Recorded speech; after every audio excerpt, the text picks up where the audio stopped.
ਇਹ ਲੈ ਮੈਂ ਉੱਥੇ ਜਲੂਸ ਕੱਢ ਕੇ ਲਵਾਂਗੇ ਤੁਹਾਡੇ ਅੱਗੇ, ਤੁਹਾਨੂੰ ਗਾਲਾਂ ਕੱਢ ਕੇ ਤੁਹਾਡੀ ਬਦਮਾशी खत्म करा दे, तेन पता लग जाएगा जो तू रखे न गनमैन। कहता जी तुम तो जाली मीडिया लेकर आई हुई हो यहाँ पे, तुम तो जी जाली मीडिया के सर पे, हालांकि मैंने उसे बताया ही नहीं कि मैं मीडिया से हूँ। या वहाँ पे वो मुझसे पूछ रहा था जी तुम मुसलमान हो, तुम तो फलां जगह की लगती हो, तुम तो फलां जगह की लगती हो। तो मैं उससे पूछना चाहती हूँ क्या तुम मुसलमान हो?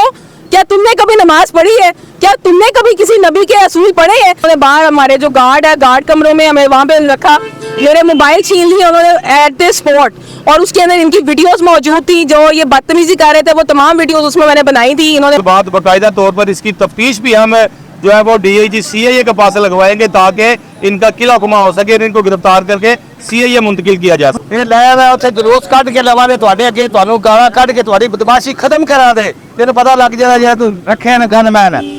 इन्ना चिर हो गया 6 महीने मैनू लारे लुप्पे लांदे, सवेरे लै जी, कल लै जी, परसों लै जी, दे नहीं रहा, सारे लारे लुप्पे लांदा रहा। इंशाअल्लाह ताला असीं हुण कल तुहाडे दा पेड़ पावांगे। 15 लाख रुपया आज मेरे को किस चीज के पैसे ले? पैसे उन्हें जमा कराया था, मैं गार्ड थी, तुहानू प्रॉफिट देवांगा जी 8 वक्त ये सारी जिंदगी की कमाई थी, सारी जिंदगी की कमाई थी, हलाल की। एक गार्ड ने सारी जिंदगी 15 लाख से का गार्ड छोड़ा होगा, वो भी मियां फुरकान है। उधर उन्हीं का गार्ड अपने लोगों के साथ, ये फेयरनेस है तो हमारे साथ। मैं सबसे पहले यही कहना चाहूंगी कि सबसे पहले तो आप सबका थैंक यू कि आप सब लोग यहाँ आए हैं, और हारिस भाई का और वसीम साहब का बहुत बहुत शुक्रिया, क्योंकि ये बात हकीकत है कि मैंने जब हारिस भाई को कॉल की उस वक्त मैं वाकई बहुत ज़्यादा डरी हुई थी, और यहाँ पे जब उन्होंने वसीम भाई से बात की है तो वो जो है वो वहाँ पे फ़ौरन आए हैं, उन्होंने फ़ौरन दादे से की। और आज जो यहाँ पे सब लोग मौजूद है, सबसे स्पेशली जब मैंने यासिर शमून साहब को देखा है, शारिक को देखा है, और भी यहाँ पे जो उमर आया हुआ है, अली बलोच आया हुआ है, तो मुझे बड़ा अच्छा लगा कि हम लोग एक हैं। और अगर मैं किसी चीज़ के लिए स्टेप अप हुई हूँ तो मेरे साथ वो लोग मौजूद हैं कि जिनको मैं समझती हूँ कि इस वक्त मेरे साथ खड़ा होना चाहिए था। बात ये है कि ये लोग जब इन्वेस्टमेंट करते हैं ना, जब हम लोग इनके पास इन्वेस्टमेंट के लिए जाते हैं, उस वक्त तो इनका बिहेवियर ऐसे होता है कि घर से लेकर अपने दफ्तर तक ये रेड कारपेट बिछा देते हैं कि आप आए सही, एक बार आपके साथ वो तरीक़ाकार इख्तियार किया जाएगा कि आप लोग दुनिया सारी भूल जाएंगे और शरई असूलों के मुताबिक है ये सारा कुछ। कभी हम आपको ज़्यादा प्रॉफिट देंगे, कभी कम देंगे। फजल टू फार्मेसी के नाम पे ये फ्रॉड करते हैं कि हमारे यहाँ पे तकरीबन 21 ब्रांचेस खुल चुकी हुई हैं। सरमायादारी.com, शराकतदारी.com, बयाना.com, इस तरह की इनकी बहुत सारी वेबसाइट्स हैं। स्पेशली जो लोग सोशल मीडिया से वाकिफ़ है उन्होंने सरमायादारी.com का बहुत ऐड देखा होगा। उसके बाद मियां फुरकान साहब बहुत सारी एक जो है वो नज़र आते हैं खेतों खलिहान में। जी हमने किसान पर्पज स्टार्ट किया जी, यहाँ पे ज़मीन है और यहाँ से भी आपको जो है वो आला और अरफा किस्म का प्रॉफिट दिया जाएगा। अब बात आती है मेरे जाने की, ये लोग हमें टाइम नहीं दे रहे थे जाने का, तो मैंने फेसबुक से दोबारा इनकी एप्लीकेशन फिल की कि मुझे इन्वेस्टमेंट करवानी है। इन्होंने फ़ौरन मुझे एक्सेप्ट किया और मुझे फ़ौरन तौर पे तकरीबन भी 10 से 12 कॉल्स करके इन्होंने अपने ऑफिस बुलाया। यानी कि मेरा 2:30 बजे जाने का टाइम था और 2:30 बजने में भी 10 मिनट थे, तब से ये कॉल्स करना शुरू हुए हैं। आप कहाँ तक पहुँचे हैं, आप कहाँ तक आ गए हैं, आप आ जाए बस पहुँच जाए। बाहर भी इन्होंने प्रॉपर ऑफिस बनाए हुए हैं, किला नुमा। इन्होंने अपना वो मियाँ मकबूल की जो कोठी है, वो पूरा मकबूल रोड जो है वो जानता है लोग जी, बड़ी सरमायादारी करते हैं जी, बड़े वीगो वाले हैं, बड़े जी वहाँ पे गार्ड्स हैं। खैर हम लोग अंदर गए हैं तो मैंने जब उनके आगे कागजात रखे, मैं कागजात की फ़ोटो स्टेट एहतियातन करवा के चली गई। हालांकि फ़ोटो स्टेट मैंने खुद रखनी थी और वहाँ पे मैंने असल कागजात देने थे, लेकिन मैं असल कागजात एहतियातन फ़ोटो स्टेट की शॉप पे रख के चली गई और फ़ोटो स्टेट वाली जो मेरे पास मटीरियल था वो मैं लेकर आ गई। उसके बाद जब हम आ गए तो मैंने उनके आगे रखा कि जी इस तरह हमारी जो पुरानी इन्वेस्टमेंट है, आप पहले उसको क्लियर करें तो हम आपसे आगे भी बात कर लेते हैं। एक और मेन बात कि जो इन्वेस्टमेंट के लिए बुलाते हैं वो टीम उनकी अलग है, और जब इन्वेस्टमेंट का पूछा जाता है कि जी हमारा आप काम क्लियर नहीं कर रहे, तो वो पैंटी लगाने वाली टीम इन्होंने अलग से रखी हुई है। इवन कि जब मेरे साथ तकरीबन 2-2.5 घंटे उन्होंने बदतमीजी की, जलालत की, और सबसे बड़ी मेन बात कि मियाँ फुरकान महमूद खुद बजाते खुद वहाँ मौजूद हो के गालियां देता है, जिल्लत करता है, बदतमीजी करता है और गार्डों को हुक्म देता है, तो बंदा किसके पास जाए?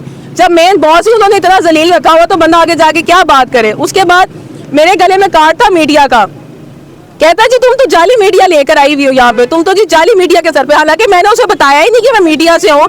या अब उसके बाद जी उसने मेरे जब गले से खींचा मीडिया का, उस वक्त मुझे शदीद गुस्सा और तप आई कि जब तुमने इतनी बदतमीजी कर ली है तो कम से कम तुम इसी से बाज आ जाओ। लेकिन वो इस चीज़ से भी डर रहा था। उसके बाद इन्होंने बाहर हमारे जो गार्ड है, गार्ड कमरों में हमें वहाँ पे रखा, मेरे मोबाइल छीन लिए उन्होंने एट द स्पॉट, और उसके अंदर इनकी वीडियोस मौजूद थी जो ये बदतमीजी कर रहे थे, वो तमाम वीडियोस उसमें मैंने बनाई थी। इन्होंने हमारे मोबाइल छीन लिए, तोड़ दिए, रीसेट कर दिए, सॉफ्टवेयर खराब कर दिए, लेकिन कुछ वीडियोस मेरे पास बैकअप में मौजूद है जो कि मैं मीडिया को दूंगी। और उसके अलावा मेरे पास इनकी जो है वो वॉइस रिकॉर्डिंग मौजूद है जो ये बदतमीजी कर रहे हैं, और वो भी एहतियातन मैंने किसी को कॉल मिलाई थी उसी वक्त के ये लोग यहाँ पे बदतमीजी शुरू कर दिया, तो उन्होंने वो कॉल जो है वो रिकॉर्ड करके मुझे उसका डाटा भेजा है, ठीक है। और मेन बात यह है कि इस बंदे ने कहा जी आप जहाँ तक मर्जी चले जाएं, आप मेरा जो है वो कुछ नहीं बिगाड़ सकते। तो मैं यहाँ पे सिर्फ मीडिया से ये कहना चाह रही हूँ कि पैसे एक साइड पर हो गए। हमारे जो रसूल पाक सल्लल्लाहु अलैहि वसल्लम है, उन्होंने जंग में भी बच्चों और औरतों पे हाथ उठाने से मना किया है, और वहाँ पे वो मुझसे पूछ रहा था जी तुम मुसलमान हो, तुम तो फलां जगह की लगती हो, तुम तो फलां जगह की लगती हो। तो मैं उससे पूछना चाहती हूँ क्या तुम मुसलमान हो? क्या तुमने कभी नमाज पढ़ी है? क्या तुमने कभी किसी नबी के असूल पढ़े हैं जिसे जंग में भी इजाजत नहीं है कि वो बच्चों पे और औरतों पे हाथ उठाए, और तुमने वो जलालत कर छोड़ी, इवन कि उनकी घर की औरतें भी इसमें शामिल है। वहां से एक औरत आई है, मैं समझी कि शायद उसको मना करेगी कि भाई तुम साइड पर हो जाओ, वो लड़की है, और वो भी आके थप्पड़ लगा रही है और बदतमीजी कर रही है। तुमने मियाँ को कह दिया, तुमने मियाँ के सामने बोला भाई मियाँ के खुदा है, अगर तुमसे नहीं कहेंगे तो किसे कहेंगे? तुम कर्जदार हो हमारे और हर उस शख्स के। और मैंने ये आवाज़ उठाई ही इसलिए, मैं चाहती तो 5 लाख मैटर नहीं करता था, मैं भी छोड़ देती, ठीक है अगले कुछ सालों में दोबारा कमा लेंगे, दोबारा आ जाएगा, अल्लाह मालिक है। लेकिन मेरा आवाज़ उठाने का मकसद सिर्फ ये है, जैसे आज एक आवाज़ मेरे सामने आई है, ऐसी कई आवाज़ें मुझे अब तक पड़ चुकी हैं, तकरीबन 5 लोग मुझसे राब्ता वैसे कर चुके हैं। बहुत जल्द आपको सिर्फ और सिर्फ एक ही आवाज नजर आएगी कि सरमायादारी.com हमारे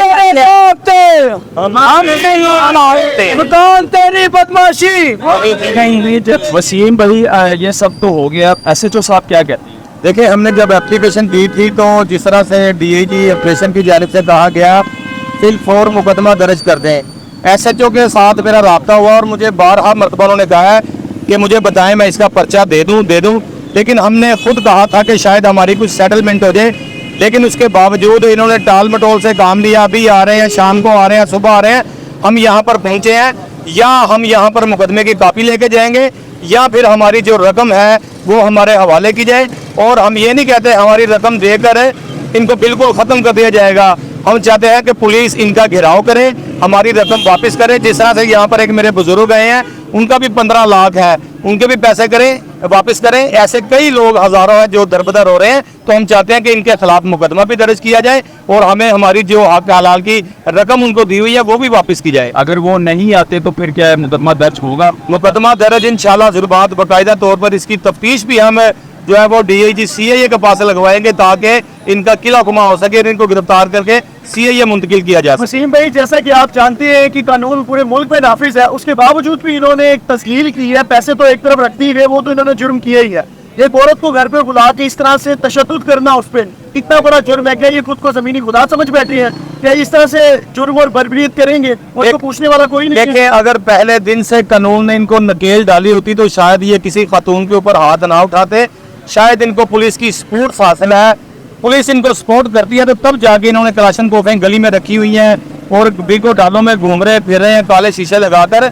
अगर पुलिस अब भी इनको गिरफ्त में ले आएगी तो शायद सैकड़ों लोग इनके जुल्म ज्यादती से फिर बच जाएंगे। जैसे कि IG साहब ने कहा है कि कानून सबके लिए बराबर है, अगर वो पुलिस उनकी पुष्पनाई कर रहे हैं तो क्या IG साहब उन पर एक्शन लेगी? मैंने तो यूनिफॉर्म वाले भी पुलिस एहलकार हवालात में देखे हैं, मैंने तो SHO भी हवालात में देखे हैं, तो ये तो फिर प्राइवेट है, ये तो गाड़ियां लेकर निकलते हैं। लेकिन इसमें ये भी है कि मैं जिस तरह से कह रहा हूँ कि कानून अभी भी CIA हो या दीगर एजेंसीज हो, अगर इनका किला खुमा नहीं करेंगी मजीद ये बढ़ते चले जाएंगे।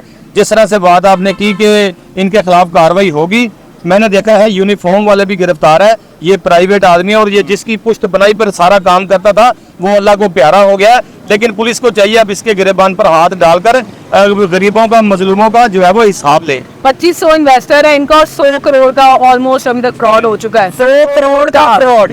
मैं अकेला चला था, जाने के मंजिल लोग मिलते रहे, काफिला बनता रहा।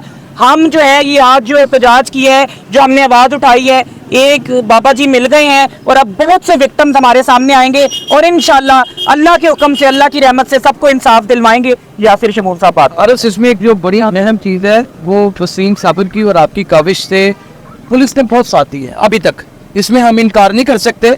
और ये हकीकत बात है कि ये जितने भी सरमायाकारी.com और इस तरह के नौसरबाज फ्रॉड होते हैं ना, इनका एक टोटल निज़ाम होता है। इन्होंने गली मोहल्लों में दाइयाँ, नाई, जो बार्बर होते हैं, जो मोची, इन सब के साथ अपने रास्ते रखे होते हैं और इनको इंक में लगाई होती है।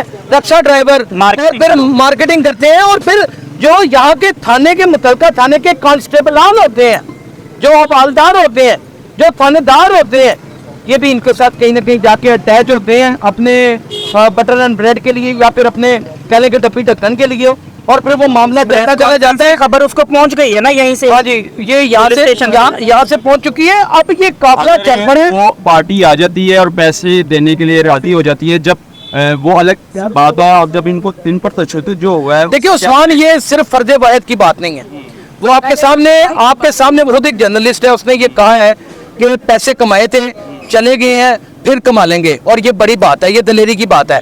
उसका जो इस वक्त मिशन है वो ये है कि जो मासूम नदार, जो बेवा औरतें अपना टगा कमेटियां डाल के जमा करके इसके बाद जमा करा रही हैं, उनके साथ जो फ्रॉड हो रहा है उनको बचाया जाए और वो हम आखिर तक जाएगा।